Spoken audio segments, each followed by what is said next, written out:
let's go back to Nora and Gail out in Las Vegas. Thanks. Thank you. With CBS News political director and Face the Nation moderator John Dickerson. Thank you so much, Margaret. Lots to talk about in last night's debate. Here we are again. Here we are again. I think we've gone through this song. We've gone through the rigged discussion, which was unprecedented to hear that from a nominee.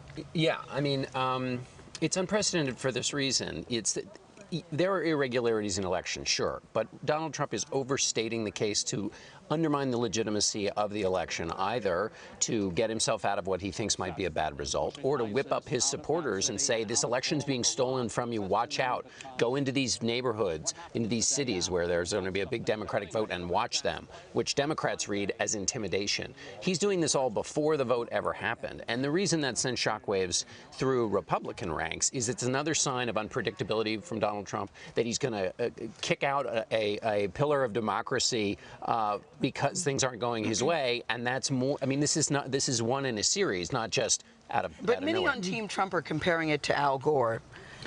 Is that a fair comparison? Al Gore did it after the election. This is happening before the election. And he was not claiming that the election was rigged at the time either. No, he was debating a specific case, and this is doing it all beforehand. And also, by the way, what he said in the debate, which is not that he, is on top of everything he's been saying out on the stump, which he's been using to rile up his voters. So it has this double power. Donald Trump went into this debate behind. We saw in the CBS poll last night, people think she won. Outreach. He's lost ground.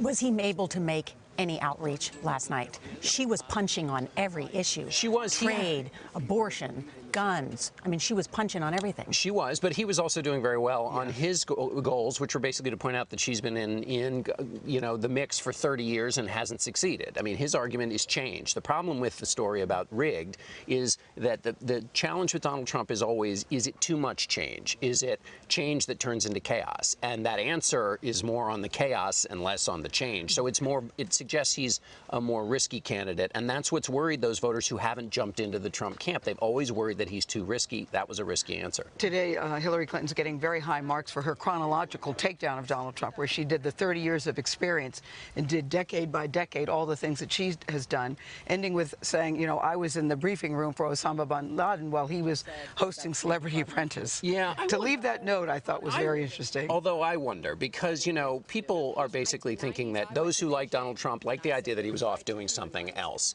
And just because they're too by the Justice Department? Well, that's if they don't, but the people who like Donald Trump think, yes, he has some rough edges, but he can come in and use the business success. I thought actually his response to that was quite good, which was, I was off building a big brand and a business that's been successful, employing lots of people, and that's what people like about him. That's why they trust him on the economy. So I thought he actually, in that, pivoted quite nicely to his answer. His frustration seemed to come through at the end when he said she's a very nasty woman.